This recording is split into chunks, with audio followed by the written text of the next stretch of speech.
Hi, and welcome to the Psych Health and Safety Podcast. My name is Jason Van Schie, and I'm one of the hosts of the show. The aim of the podcast is to rapidly increase the knowledge and application of psychological health and safety in workplaces worldwide. To help with this, we'll have regular guests from around the world who are leading the way in this important area. But before I introduce our guest and topic for the day, allow me to introduce my co-host, Joelle Mitchell. How are you today, Joelle? I'm smooth sailing today, Jason. How are you? Yeah, no, good. It's getting late, and I was just saying before, I've got to go pick up the kids soon. So I'm sure, though, we're going to have a very lovely and long conversation with the guests for today. Most likely. They all seem to go that way so far. We have excellent taste in our guest selection, if I do say so myself. Yeah, someone asked me who my favourite guest was so far, and I think all of them are my favourite. That's like such the dad thing to say. Yeah, it is. Diplomatic. I can't choose. What I'd like to do is to introduce the guest for today. She's actually the second, and she doesn't know this because she hasn't heard yesterday's episode that we recorded yet.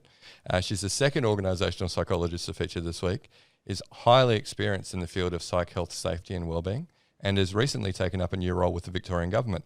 Welcome to the podcast, Diya Dey. Hi, Jason. Hi, Joelle. So good to have you on. Lovely to be here. Yeah, so you didn't realise this, but we had Heather Eichen yesterday on from the college, who I believe you know well. Fantastic. Yep. Yes, I do know Heather well. And you're also probably unaware that we're featuring 3 org psychs this week, the other one being Sandra Lamb, who we'll record with tomorrow, actually. Excellent. I think it's great that you're able to feature so many different perspectives. Yeah, absolutely. So, really, really great to have you on, and I know we're going to have a great conversation today.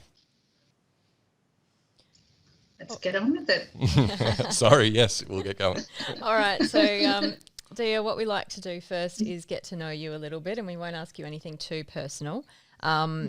So what we generally ask our guests, because we're doing a podcast, is we ask them what podcast they listen to.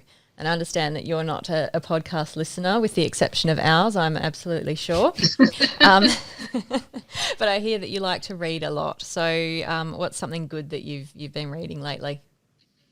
Look, I actually read a lot through things on social media. So I follow some of my favorite authors and people whose research I like looking at. So I follow them on Twitter.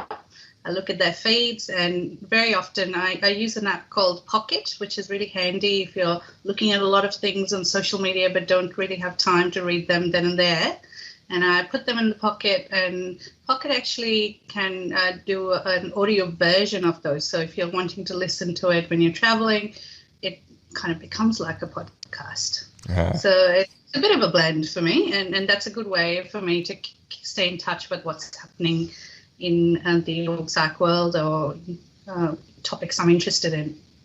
So are there any particular authors or people that you would suggest for a good follow? Look, Rob Brenner is one of my personal favourites.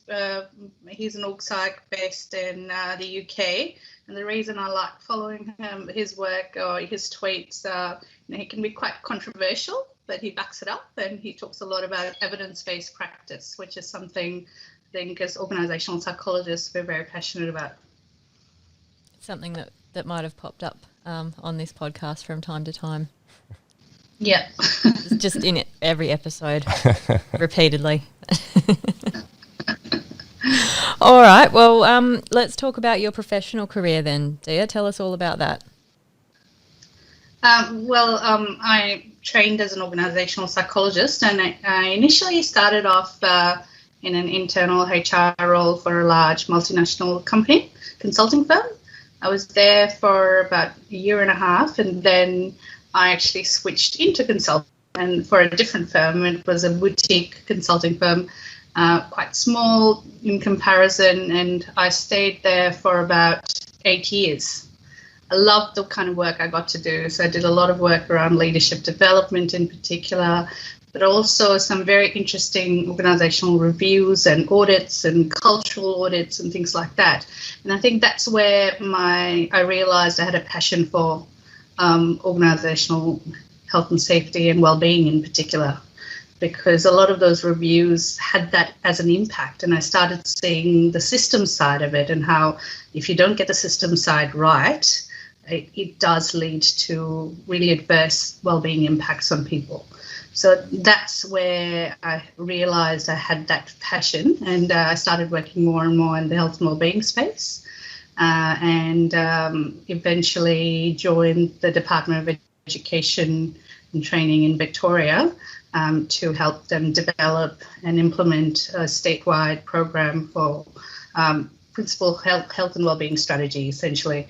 So it was a very comprehensive program that we rolled out that looked at how do we support our principals, not just in the responsive sense, but how do we be proactive about it, looking at the actual nature of the work that they do.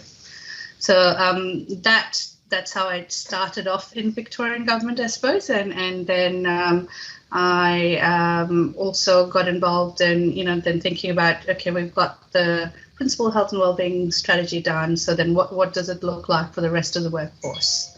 And in DT, there were, I think we have about 95,000 staff, including teachers, and spread across the state, so it's a massive organisation. And so I was involved in actually developing the Safe and Well in Education strategy, which looks at that overarching strategy. And my focus as part of the implementation was looking at how do we embed mental health and well-being into the occupational health and safety management system. How do we do that better? And over the last 8 months or so, probably my focus has been more on COVID and thinking about how do we respond, and not just respond, but how do we facilitate the recovery, and what does the workplace look like when we come back to work post-COVID. And as I said, I've just recently started with the Victorian Government Solicitor's Office. So it's a new role. So they're essentially like a law firm for the Victorian Government.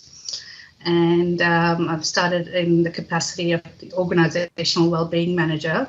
And for me, it's quite exciting that organisations are actually having these kind of dedicated roles. It suggests a bit of a shift in the landscape and some acknowledgement from organisations that there needs to be a more strategic focus on well-being. It's not just a fruit bowl. It's not just the yoga and so it's taking it more seriously and thinking about how do we make it mainstream in terms of how we work. So that's the exciting part for me. Well, congratulations on the new role. That's very exciting, as you say. What will you be doing in the new role? It is looking at a wide range of things, thinking about how do we embed better wellbeing practices across the organisation, but approaching it from the system side of things. So thinking about how the work is done as opposed to just responding to issues that are coming up. So it's that end-to-end and having more of a strategic approach and understanding what are some of the challenges as part of the work, and then thinking about interventions that can actually get to the source of the issue rather than treat the symptom. Yep, fantastic. So lots of common themes coming through from other conversations that we've had. And that really leads us into our next question for you. So the experiences that you've had, what are some of your observations about how workplace mental health is commonly done versus how it should be done? Great question. I think the exciting part right now is that there is a lot of awareness about mental health, and COVID has put it front and center on everyone's radar. There's no better time to actually be having these conversations, because people have very high awareness that, yes, we need to do something about it. But where there's probably a gap is about the what. What do we need to do different? What do we need to do about this? And I've noticed over the last year in particular, there's been a lot of emphasis on, things like mindfulness, meditation, yoga. And while those things are fantastic, and I strongly encourage individuals to pursue that, I don't feel like they're necessarily very effective as workplace interventions. Because, you can't tell someone, oh, I want you to meditate as part of your role in the middle of the day. And how practical is it when you've got someone who's got back-to-back meetings all day to tell them, oh, no, we want you to practice mindfulness in the middle of your busy day. it's just not a very practical solution. And it also is putting a lot of emphasis on the individual and the individual having to cope with the work that they have to do, as opposed to trying to get to the source of the issues. What is causing issues like workload? What is causing the stress? Let's try and fix that.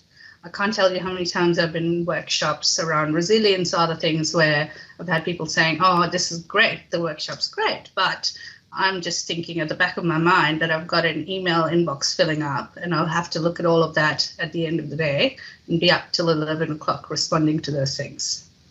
So that's an example of, I think, what the challenge is, that how do we shift away from just focusing on the individual, but thinking about, as an organization, as an employer, what are some of the things that are within our control and influence, and try and shift those. Yeah, great points there, Diya. And I think, again, sort of similar points that have been raised previously. So we've got a lot of inter-rater reliability in terms of what we're talking about here, which is good to hear. So, you're talking a bit about, taking more of a systemic approach rather than an individual approach. And I'm fairly familiar with some of the work that you did at DET with the policy and procedure there and aligning to the Canadian standard. But maybe you could share with our listeners, some of the work that you're doing in the psych health and safety space in such a large organisation. Yes. So as I said, we started off with the principal health and wellbeing strategy, which was looking at, what do we do? Really understanding the role of principals, understanding the complexity of the work that they do, and then thinking about practical solutions that might help. And a good example there is one of the most successful interventions as part of that suite was actually an IT solution. It was a IT and knowledge management solution that helped them find what they needed to find easily, and didn't, and a lot of them came to us and said, that particular intervention that you had, it was great because it made my job easier. You're not just asking me to debrief for the psychologist or you're not just, we had like an early intervention approach and a few other things in there, but that one was really well received because people saw that as a proactive thing and they could tangibly feel the difference it made to their jobs.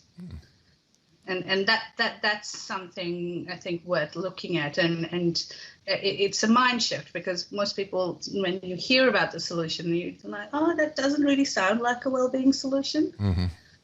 But it is, because you're changing the job and you're changing the way the job is done, which is resulting in people feeling more in control over the work that they have to do. Yeah, I mean, we had a very similar conversation actually with Sapna Mahajan from Canada last week. And we're talking about, if you can consult with employees and find out what is the source of their grief or problems or stress, then you'll actually understand that you don't need necessarily a psychological intervention. It's about making the job easier or more fun, or, taking away some of these pain points, if you like. So in your case, it was an IT solution that seemed to have the best benefit for wellbeing. Absolutely. So it's looking at those systems of work that are in place and how do we influence that. And just on your point about the, because it's such a large organization, I think one of the challenges, the size of the system makes it challenging. And that's where, you've got a central team that's looking after some of these things, but they can't possibly be across 1,600 sites across the state. So that's when you need to rely on really strong systems. So we use the Canadian standards to develop that kind of systemic approach. So everyone's got a bit of a common ground to start with to address mental health and wellbeing. But the other emphasis, I think, for such a large system is the piece on education. How do we build up people's understanding of what to do with those systems?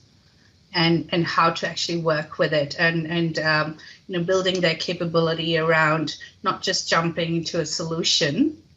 If your staff survey is saying, oh, their high levels of stress. Don't just have a stress workshop. Try and understand what it is that's causing the stress and then look at it. So it provides a bit of a diagnostic framework almost to have that conversation. Yeah, absolutely. I always think that, the survey is there to facilitate more of a targeted conversation and bringing people, I guess, up with their language around psychosocial hazards so that you can talk to them rather than I'm really stressed and having a conversation about the symptoms, actually talking about these are actually contributing factors that are to do with the design of work. Yeah. Yeah. So I guess in such a large organisation, like you said, 1,600 sites, 95,000 employees, obviously you had to go about it in a certain way, but how might you approach it differently in a smaller organisation? I think with a smaller organisation, you have a bit more flexibility in terms of, being able to be more hands-on. So in terms of actually supporting different areas, you can play a much more active role. And I think as a practitioner, that's one of the things that was quite attractive to me in terms of, I actually want to be doing the work and having these conversations. But with a large organisation that size, it's very hard to do. So that's one of the tensions I think you have to manage as a practitioner. So when you're in a larger organisation, the focus needs to be more on the strategy and setting up the systems. Whereas if you are in a smaller organisations, you can be more hands-on. You can take more of an involved approach. Yeah, great. So what were some of the main challenges or successes in doing that in such a large organisation? I think as I mentioned before, with the challenges, the size was probably the biggest one. But with that, it also came the fact that, you're really looking at, even though it's one organization, because there's so many different sites, they all operate as subcultures in themselves. So, and each of them have a different maturity level in terms of dealing with or understanding mental health and well-being, or, understanding systems that they can influence. So that's one of the challenges, because you don't have a level playing field in terms of when you start. When sometimes you take an approach, if you use that one size fits all approach, then some people will say, oh, this is too basic. Whereas others, if you have more of a nuanced approach, if you have more of an advanced approach, others might feel like, oh, this is all going over my head, it's too technical. So you have to find the right balance. And the other thing, one of my observations have been that, as practitioners, we use a lot of jargon, we use a lot of technical language. And if you think about the occupational health and safety space as well, that's so common. And part of it is, how do you break that down to really simple things that people on the ground can work with? You don't have to make them OH&S experts. What is the minimum that they need to know? And what is it that, how can you talk to them in terms of their role so that it makes it more intuitive for them in terms of what do I have to do? Yeah, I totally agree. You need to get the communication at the right level and make it tangible or applicable in their context. Yeah. That's right. Because like with education, we would say with principals, they're specialists in education, not health and safety. Yeah. So you have to figure out, how do we make this easier for them and more intuitive for them? It's very much about using the, the languages and the frameworks that are familiar to that particular industry. And if you can frame what you're doing in languages and concepts that they understand, then it just becomes a lot easier for them to see how it actually can integrate into what they're already doing on a daily basis. Absolutely. Yep. So that's where your understanding of the work that people do day to day becomes really critical as a practitioner. All right. We're going to jump topics a little bit now. So the topic for today's podcast is vicarious trauma. So what got you interested in this area? Well, as I mentioned, I had been doing some work with, I had been doing quite a lot of work in the review space, looking at organizational health and looking at occupational violence and issues like that. And then one of our clients, we were working with the courts, and they saw an opportunity to do a proactive exploratory piece, which is quite rare in a lot of organizations. So, most people wait to see whether there's a problem before looking into something, but they wanted to be proactive in that space. And we got to do an applied research piece with the court staff to understand, was there a problem? If there was a problem, what kind of issues were coming up? How significant was the issue? And it was fascinating. And I hadn't worked with vicarious trauma before, but just we did a lot of focus groups, interviews. We did a survey. We'd done a fair bit of literature review as well. So it was pulling all of that together in terms of really understanding what the lived experience for staff were, and then what were some of the enablers and barriers, and putting that into a framework that they could then work on and try and implement proactively. So that's what got me interested in the vicarious trauma work. Fascinating stuff. For those of our listeners who don't know what vicarious trauma is, can you give us a bit of a definition? Sure. Look, as the name suggests, it's essentially secondhand trauma that and it's the interaction between, it's a dynamic interaction between the individual and their experience of that secondhand trauma. And it results in physiological and psychological impacts very similar to what you'd see with PTSD, burnout, and a few other things. And that's one of the things that makes it difficult to distinguish from other challenges. But one of the key features of vicarious trauma, what distinguishes it from other things like burnout, is actually there's a moral disillusionment that comes in. Like there's a significant shift in worldview. There's the cynicism that develops, and it often happens in professions where people join for a purpose. They're very purpose driven, so they join because they want to make a difference, whether it's injustice or whether they're driven by in caring professions like psychologists, nurses, then even teachers, actually, where you are really driven by a passion and you're driven by wanting to make a difference. And that results in a sense of empathic engagement with the people that you're working with often. And you start identifying with their trauma, and it starts having an impact. And the other thing to note is it is a gradual process. You could be impacted by one particular case, absolutely, but in most instances, vicarious trauma develops over time. It is a cumulative impact, and that's why someone had described it to me as it's like water dripping on a rock. You don't realize how much damage it's doing till the rock cracks. And from that perspective, it's also quite hidden. So it's very hard to identify before, unless you're being proactive, unless you're putting in place systems, it's very hard to recognize it till the impact is visible. And by then, it might be quite late to actually have a positive outcome, I suppose. So it is a challenging it is a challenging thing to deal with, particularly at an organizational level.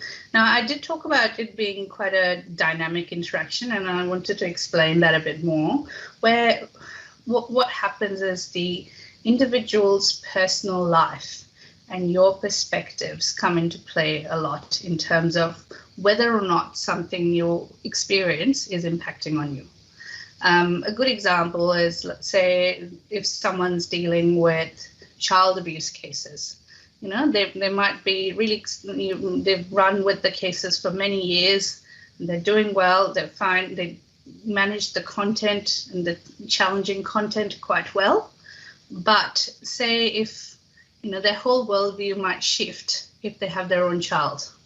They become a first-time parent, and the same cases that they could deal with previously now have an impact.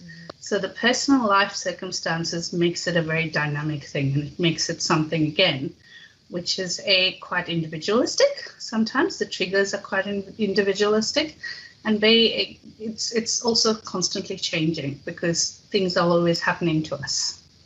So is that sort of what distinguishes it from compassion fatigue? Compassion fatigue is more specific to helping professions in particular.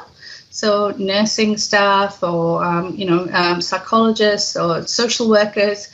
And it happens because you care. And sometimes, because people want to do something, you join those kind of professions because you want to help. But sometimes the situation you're in and the context you're in doesn't allow you to help. And that creates that sense of compassion fatigue. So compassion fatigue is often a combination of vicarious trauma and burnout. So, you see signs of both, and it's very specific to helping professions. So are there any specific risk factors then for people who might go on to develop vicarious trauma? Definitely the type of profession comes into play. So thinking about, law enforcement, for example, then legal professions, and, because of the content that they have to deal with often, it's a massive source of vicarious trauma because you're looking at the worst of the worst. Then, as I said, education, so teachers. So, teachers, they're trained in education, but often they're the first source of contact for mental health issues in children. So then they're not equipped to deal with those things. Then social workers, nursing staff. So it does go into those kind of helping professions and law enforcement in particular. But then some of the other risk factors I think that come into play are, say, for example, often those who are new to the profession, they're at higher risk because what happens is, say you come into the profession initially, everything's exciting. Everything, even if you're looking at working with really graphic case materials or other things, you're fascinated by it. But that initial fascination wears off when you're doing it day in, day out. And that's when we found that around the 6 to 8 week mark, that's when you start feeling quite worn down by the content.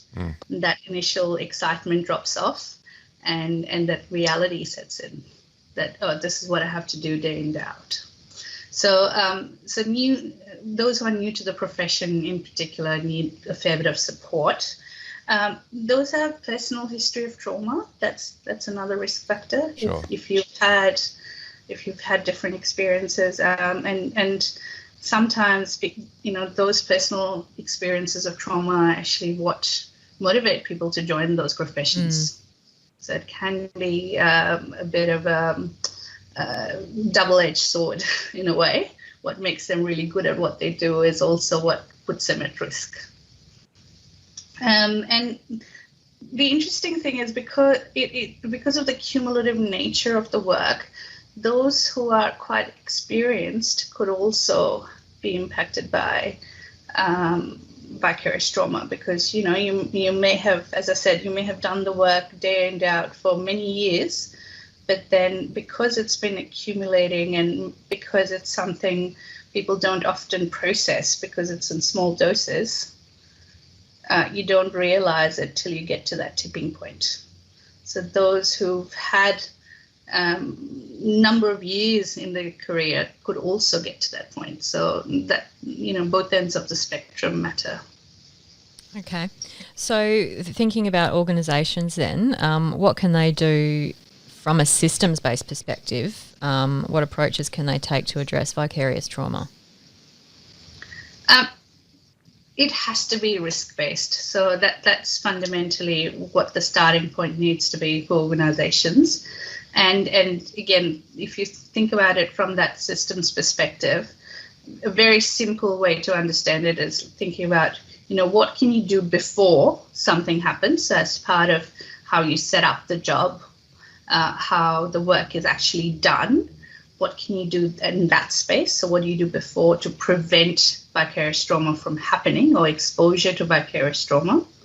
Then when it does happen, because it these kind of environments, it's inevitable that you will be exposed to secondary trauma. Then when it does happen, how do you manage it? What do you do to actually support people in the moment? So what are some of the strategies that you can give them that make them more effective at managing things in the moment when they do come up? And then you need to have that safety net. So what do you do, if it does impact someone, what's the safety net? And organizations often go to that safety net. So it's really that, let's send someone to EAP or get critical incident support services involved. And while those services are fantastic and really necessary, you shouldn't have primary reliance on those. You should be looking at how do we maximize what we do in that preventative space, and then what do we do when it does come up, as and when it does come up, how do we address it? What kind of things can we put in place? So a good way to look at it is using an employee lifecycle approach. So it has to be specific to different roles, because using an employee lifecycle approach allows you to think about what are the different points of intervention that you could target. So can you think about what you might put in place as part of the recruitment process? So if you know history of trauma is an issue, or help-seeking behaviors could be something that as part of recruitment that you're looking for when you're recruiting people in these roles. Then when you're inducting them, what kind of things are you putting in place there? Are you training them right up front in terms of what to expect, being realistic and reassuring them of the supports that are being put in place? And that effect that happens, that where new starters feel a bit lost and might feel a bit overwhelmed around that 6 to 8 week mark. Can you have some form of check-in or intervention there where you allow them and you give them permission to actually talk about the impact that it's having on them? Then how do you train your leaders to actually have these conversations, to support their staff, to be able to manage it themselves, because potentially through supporting their staff, it's vicarious trauma for them as well. So how do you look at that skill building part for leaders as well? So that approach, looking at that employee life cycle approach, can allow you to figure out what those points of intervention are. The other thing to focus on is reducing the potential exposure to trauma. You can be quite, if you do a bit of a job analysis. So in OH&S terms, we often do task risk analysis, how risky is a job. And you have to do that from a psychological sense as well. So what are, if in a day in a life of, what are the potential triggers? What are the potential sources of issues that people might face?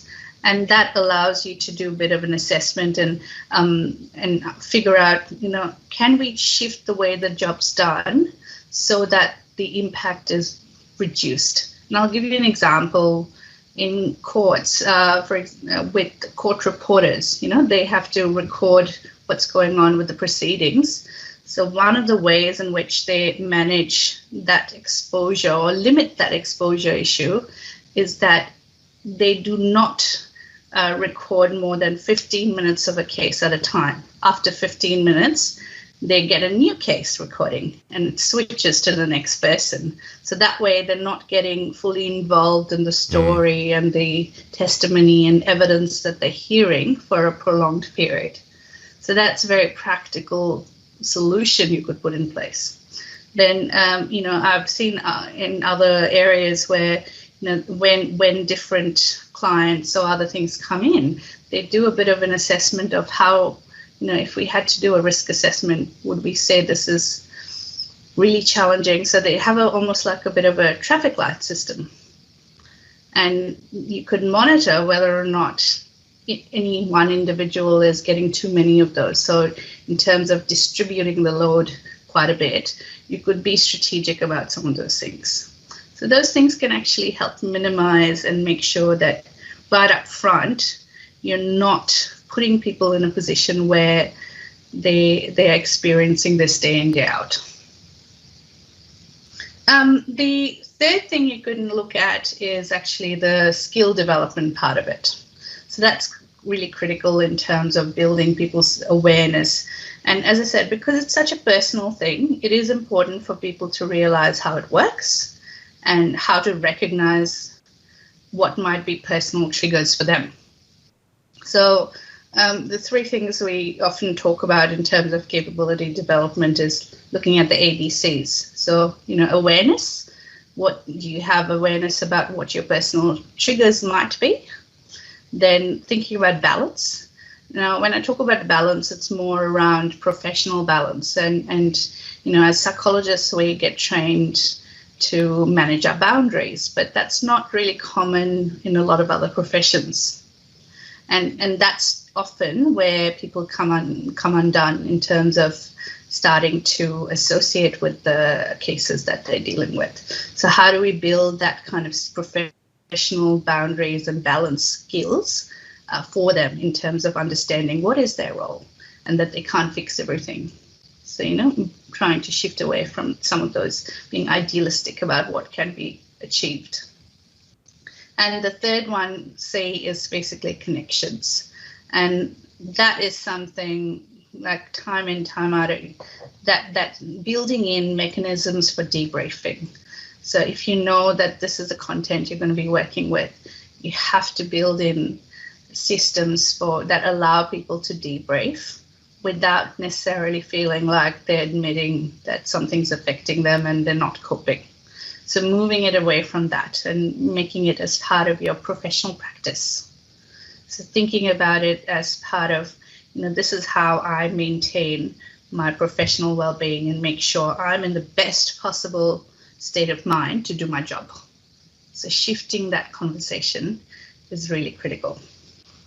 Yeah, I love how you're talking about reducing the exposure as well as building up people's ability to cope and giving them the skills and the tools to be able to do that and normalising that, this is really terrible stuff that we're dealing with and it's okay to feel bad about it. That's right. Yeah, I think some people are going to have to look back at the transcription and maybe listen to that a couple of times, Diya, because you just unloaded so much value, I think, on our audience that actually deal with vicarious trauma as an occupational hazard in their workplaces. I think that's incredibly valuable and so many great things that organisations can be doing to not just focus on the individual factors, but at the systems level, what are we doing to keep people safe? Yeah. So that's the balance, really, and that allows you to have more of that end-to-end approach, and you can focus on, people feel like you're focusing on things, not just putting everything on them and expecting them to manage, but you're actually doing something to manage it for them. Yeah, absolutely. It's that shared responsibility that we often talk to, the employer and the employee working together. Yeah. Yeah. So with so much that an organisation can do around managing the risk of vicarious trauma, what are some of the key enablers, or what do you see are the key things that would drive success? One of the things that I've seen is critical is actually that leadership support, and it has to be visible leadership support. Very often, you might have leaders who talk about the importance of these things, but they're not leading by example. When it comes to themselves, they do not actually practice it, and people see that. And so, there is that, oh yes, my leader's always talking about this, but I don't see them doing that, so they probably don't value that as much. So there are those implied messages that come through, and people make associations around, acknowledging some of those things and their credibility. So I think it's very powerful, incredibly powerful, when you have senior leaders say, demonstrate some vulnerability firstly, And that allows people to say, recognize that, even at the top, they're dealing with these kind of things, and allows them to open up and feel safe to open up. And they need to be early adopters.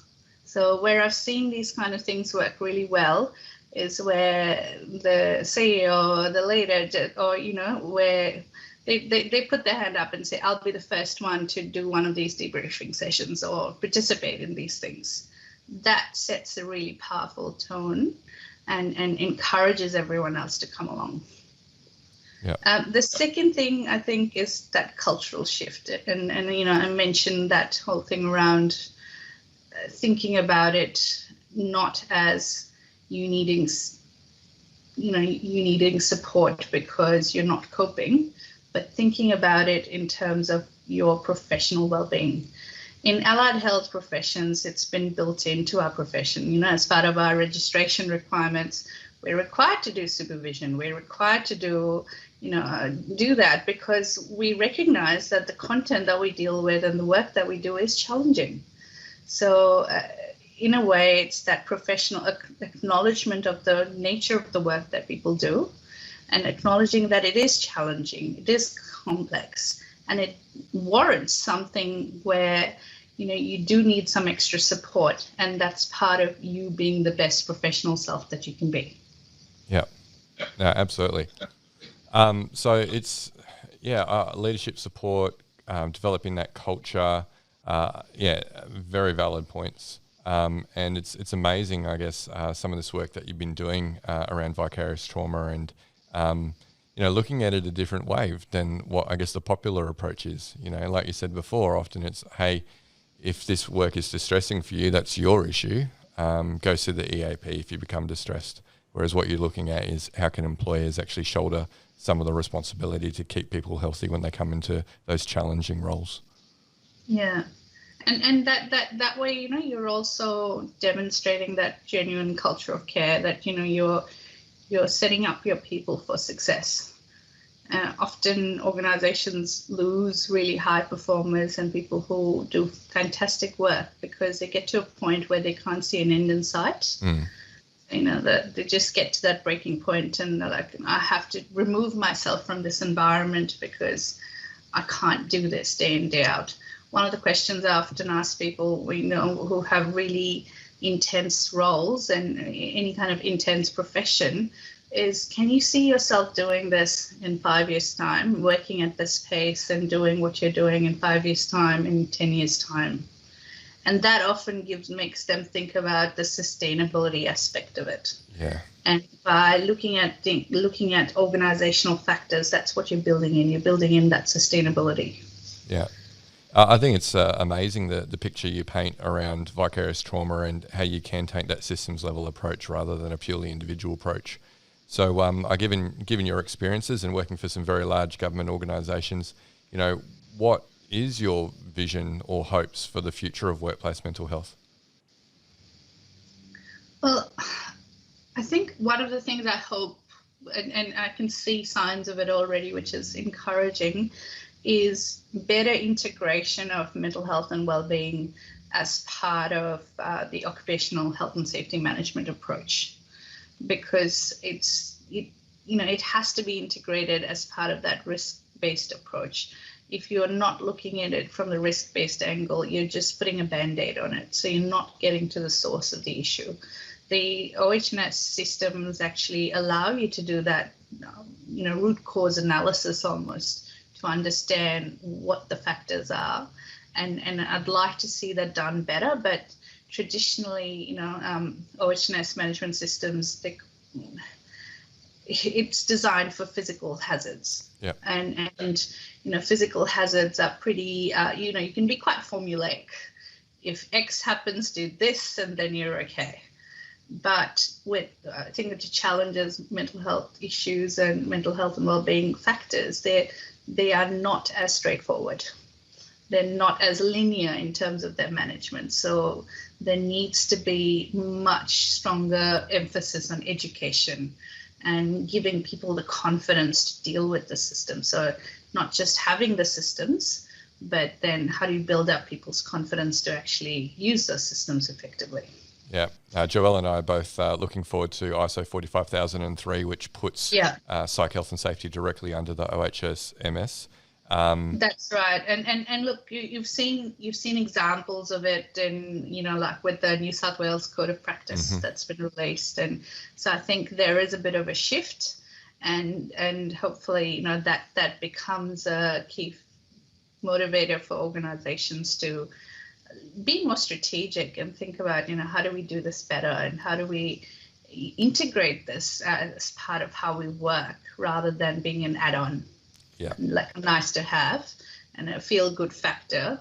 How do we make this part of how we work, and them understanding the impact of well-being on performance as well? I think while people acknowledge it, I don't feel like they necessarily understand how it all plays out. And that's where hopefully us as practitioners can make a difference. Yeah, I think all psychs have a big role to play in that. Hopefully we get someone from SafeWork New South Wales on soon to talk to that draft code of practice, because it is quite exciting. I mean, in WA, we do have DEMAs who've released a code of practice specifically for FIFO and mental health on the back of the parliamentary inquiry into the suicides that were happening, particularly in the north of our state. But yeah, that one from New South Wales is particularly interesting given it's industry agnostic, if you like. It's for the whole state. So it'd be great to have someone from SafeWork New South Wales talk to that soon on the show. All right, that Diya. would be very interesting. So we're coming to the end of our time together, and the last question that we always like to ask our guests is for any parting words of wisdom that you might have for professionals who want to work in the area of psych health and safety. I think the best advice I could give is, don't just treat the symptoms. Address the cause, because otherwise you're not going to have a significant impact. You have to look at the cause rather than just treat the symptom. Yeah. Yeah, that's very wise. Yes, and clear. Look, it's simple. It's a simple message. Like whatever you're doing, don't jump to the solution. Don't think. Try and understand what the actual cause is before doing something that you think is going to address the issue. Like it might just be a band-aid approach, which is not going to be sustainable. Yeah, and I've said it before on the show, I'll say it again. If you're going to overspend in time or money or resources at any point of the risk management or psych health and safety approach, spend it in the consultation phase so that you really understand the problem. Yeah. Yeah. Yeah, because like you said, it might be an IT solution, like you came up with leaders in education, that seem to be the most beneficial for their well-being. That's right. Yeah, great. Well, look, thank you so much for being on the podcast today, Diya. Your words around vicarious trauma, I think it is such a big issue. And I think a lot of people struggle for good examples of what they can do to protect people from vicarious trauma, and you've given some really, really practical suggestions, and not just the individual focus, but what could be done at a systems level. Thank you. It's great to be able to share some of those examples. Oh, don't worry, we'll have you on again at some point, I see, Diya, once you've found your feet with the solicitor's office. So, really, really happy to have you in our network and contributing. So, that's it. Thank you so much for the discussion. Thanks to the listeners for being on the show. Remember, if you can't find time to listen to the full hour of our podcast and 3 hours a week, then we do share short little clips, the golden nuggets that our guests share with us on the Flourish DX channel on LinkedIn. Joelle and I are also very active on LinkedIn, so feel free to follow us or connect with us. We're friendly. And if you want to continue the discussion with Diya, I can tell you from my experience, she's very open to a chat and can be influenced by a good cup of coffee in her hometown of Melbourne. So, hit her up if you want to learn more about vicarious trauma or get some resources from her. Great. So thanks again, everyone, and we look forward to seeing you next episode.